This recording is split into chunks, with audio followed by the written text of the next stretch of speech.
ശബരിമല സ്വർണ്ണക്കൊള്ളക്കേസിൽ ഒരാഴ്ചയ്ക്കുള്ളിൽ പ്രാഥമിക കുറ്റപത്രം സമർപ്പിക്കാനൊരുങ്ങിയ SIT സ്വാഭാവിക ജാമ്യം നേടി പ്രതികൾ പുറത്തിറങ്ങുന്നത് തടയുക ലക്ഷ്യം. രണ്ടാം പ്രതി മുരാരി ബാബുവിന്റെ ജാമ്യാപേക്ഷ ഇന്ന് കൊല്ലം വിജിലൻസ് കോടതിയിൽ. തന്ത്രി കണ്ഠരര് രാജീവർക്കായി സമർപ്പിച്ച കസ്റ്റഡി അപേക്ഷയും ഇന്ന് പരിഗണിക്കും.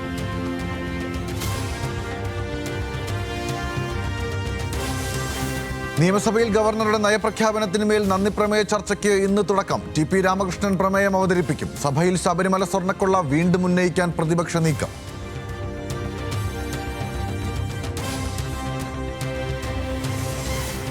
കോഴിക്കോട് ഗോവിന്ദപുരം സ്വദേശി ദീപക് ജീവനൊടുക്കിയതിൽ റിമാൻഡിലായ ഷിംജിതയെ കസ്റ്റഡിയിൽ വാങ്ങാനൊരുങ്ങി അന്വേഷണ സംഘം.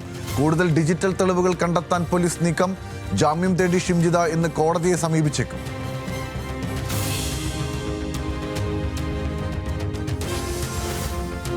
ഗൃഹസന്ദർശന പരിപാടിക്കിടെ ഭക്ഷണപാത്രം കഴുകിയ MA ബേബിയെ പരിഹസിച്ചവർക്ക് മറുപടിയുമായി CPIM നേതാക്കൾ. ഫ്യൂഡൽ മനോഭാവമാണ് ട്രോളുകളിലൂടെ പുറത്തുവരുന്നതെന്ന് V ശിവൻകുട്ടി. പരിഹസിക്കുന്നത് മേലാള പൊങ്ങച്ചങ്ങളുടെ ജീർണിച്ചാശയം പേർന്നവരെന്ന് R ബിന്ദു.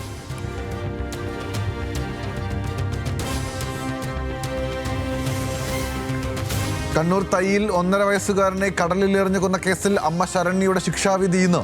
വിധി പറയുക തളിപ്പറമ്പ് സെഷൻസ് കോടതി. പിഞ്ചുകുഞ്ഞിനെ ശരണ്യ എറിഞ്ഞുകൊന്നത് 2020 ഫെബ്രുവരി 17.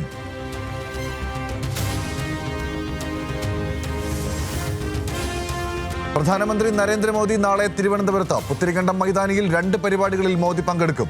4 പുതിയ ട്രെയിനുകളും ഫ്ളാഗ് ഓഫ് ചെയ്യും. തലസ്ഥാന വികസനത്തിന്റെ രൂപരേഖ പ്രധാനമന്ത്രിക്ക് കൈമാറുമെന്ന് മേയർ VV രാജേഷ്.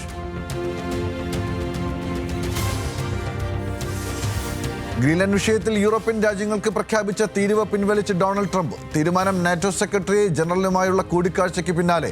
ഗ്രീൻലാൻഡുമായി പുതിയ കരാർ രൂപീകരിച്ചെന്ന് US പ്രസിഡന്റ്.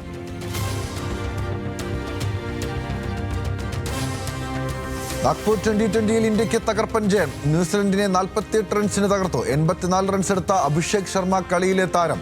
5 മത്സരങ്ങളുടെ പരമ്പരയിൽ ഇന്ത്യ 1-0 മുന്നിൽ.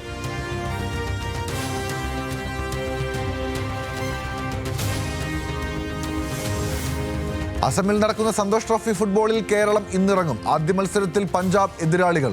മത്സരം സിലാപത്തറിലെ രാജീവ് ഗാന്ധി സ്റ്റേഡിയത്തിൽ രാവിലെ 9-ന്. രഞ്ജി ട്രോഫിയിൽ കേരളം ഇന്ന് ചണ്ഡീഗഡിനെ നേരിടും.